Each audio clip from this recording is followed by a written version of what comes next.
Short नाम होता है बीपीटी थ्योरम। आपको कभी भी एग्जाम में दे सकता है कि बीपीटी थ्योरम क्या होता है ना, इसको प्रूफ ये नहीं भी देगा, ठीक है, सिर्फ लिख देगा कि आधारभूत समानुपातिकता का प्रमेय सिद्ध कीजिए, ये भी दे सकता है, ये भी दे सकता है, या फेरेट थ्योरम को प्रूफ कीजिए, ठीक है।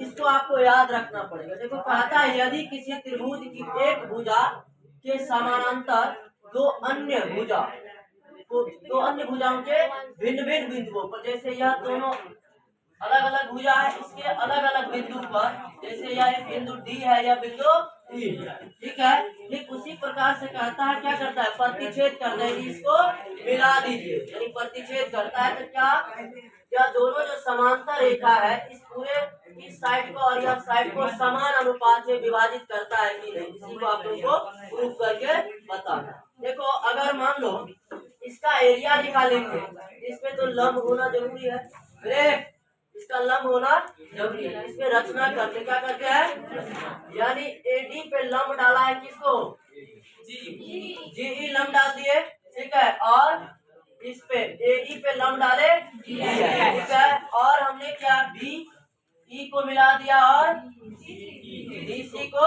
मिला दिया। इस चीज को हमने रचना किया। अब देखो जो आपको दिया उस चीज को तो पहले लिखने का तरीका सीखो, ठीक है, लिखेंगे प्रूफ करने का राइम क्या लिखेंगे, प्रूफ दिया हुआ है क्या है, तो एगो ट्रायंगल है एबीसी, एक त्रिभुज है जो बीसी समांतर है बीसी के, ठीक है, इतना चीज आपको दिया है और कह रहा है सिद्ध करने के लिए कि एडी बटे बराबर एडी बटे सी या ईसी, ठीक है।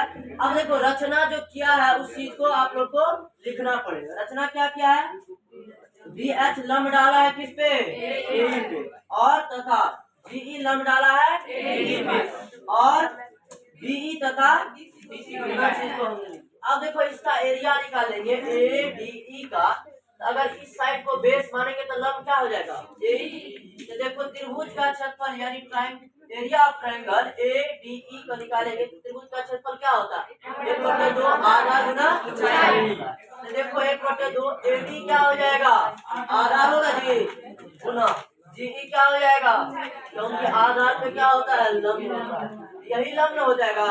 तो इसको समीकरण 1 मान लेते हैं। फिर देखो यही वाला ट्रायंगल बी डी ई दिख रहा है, देखो बी डी ई, इसको क्या मान लेते हैं, एक इस त्रिभुज का क्या करते हैं, एरिया निकालते हैं, तो इसका आधार हो जाएगा।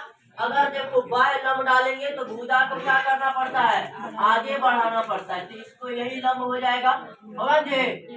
अब देखो जब बीडी का क्षेत्रफल निकालेंगे तो 1/2 बीडी गुना जीई हो जाएगा, जीई मतलब यही लंब होगा, क्योंकि बाह्य लंब डालने के लिए भुजा को क्या करना पड़ता है, आगे बढ़ाना पड़ता है, ठीक है। अब देखो समीकरण 1 में 2 से भाग देते हैं, तो इसको हमने लिख दिया कि त्रिभुज एबीडी का क्षेत्रफल बटे त्रिभुज बीडीई का क्षेत्रफल बराबर एक जो दिया है इसको हमने यहाँ लिख दिया और इसको भी यहाँ लिख दिया। अब देखो जीई कैंसिल हो जाएगा, ऊपर नीचे सेम है, 1/2 ऊपर नीचे समान है, क्यों कट जाएगा।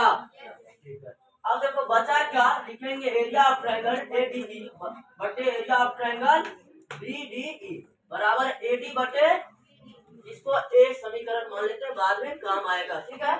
आगे देखते हैं। ठीक इसी प्रकार से इस ट्रायंगल में आधार जब इसको मानेंगे तो लंब क्या हो जाएगा, डी एच लंब होगा, सिमिलरली इसी प्रकार से है ना। अब लिखेंगे जब इसका निकालेंगे क्या हो जाएगा, 1/2 गुना डी ई गुना डी, यानी लंब यह हो जाएगा, यही वाला होगा। अब देखो इसको समीकरण 3 मान लेते हैं।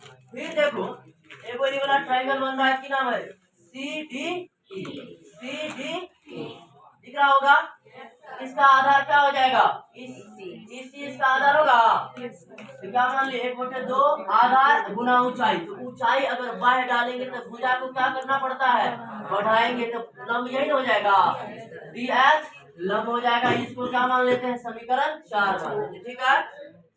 फिर देखिए समीकरण 3 में हमने 4 से क्या कर दिया, भागा कर दिया, भागा दिए तो देखो जो कटने वाला है 1/2 कैंसिल हो जाएगा और डी एच समान है, तो ये भी क्या हो जाएगा, कैंसिल आउट हो जाएगा, तो बचेगा क्या, एई बटे बीसी। अब एक बात लोग को बहुत बढ़िया से पता होगा कि जब दो गो ट्रायंगल एक ही आधार पर बनता है और दो समांतर रेखा के बीच बनता है तो दोनों त्रिभुज क्या होते हैं, सर्वांग सम होते हैं। क्या होते हैं? जब सर्वांग सम होता है तो उसका क्या होता है, क्षेत्रफल भी बराबर होता है। क्या होता है? और सब भुजा आपस में बराबर होता है। बताए थे आपको, सभी टेस्ट के बारे में पढ़ा है ना। देखो तो यह दोनों त्रिभुज, यह त्रिभुज को देखो, और यानी इसका क्या नाम है, BDE ट्रायंगल और CDE ट्रायंगल, दोनों कंग्रुएंस हो जाएगा, दोनों का एरिया भी क्या हो जाएगा, बराबर हो जाएगा। तो आप इसको लिख सकते हैं कि यहाँ एक बात, इसको ऐसे भी लिखेंगे क्या कि एरिया ऑफ ट्रायंगल BDE बराबर हो जाएगा, तो इनको क्या करते हैं, समीकरण, इसमें जो इसके जगह पे दोनों का एरिया समान है तो इसको पुट कर सकते हैं। तो देखो लिखेंगे एरिया ऑफ ट्रायंगल AD बटे एरिया ऑफ ट्रायंगल BD, इनके जगह BD लिख सकते हैं क्योंकि दोनों का क्षेत्रफल क्या है, बराबर है। तो बराबर है तो लिख सकते हैं, कोई दिक्कत नहीं। देखो तो समीकरण B को देखो और A को देखो, बढ़िया से नजर को, है ना, निगाहें थोड़ा दौड़ाइए। तो दोनों का लेफ्ट हैंड साइड क्या है, इसका और इसका लेफ्ट हैंड साइड आपस में बराबर है। आप लोग को बहुत बढ़िया से पता है, अगर कोई भी समीकरण का लेफ्ट हैंड साइड बराबर होता है तो उसका राइट हैंड साइड भी आपस में बराबर होता है। तो इससे हम कह सकते हैं कि समीकरण 1 और 2 से AD बटे BD बराबर AE बटे EA, यही आप लोग को, यानी समान अनुपात में क्या कर रहा है, विभाजित कर रहा है। समझ गए?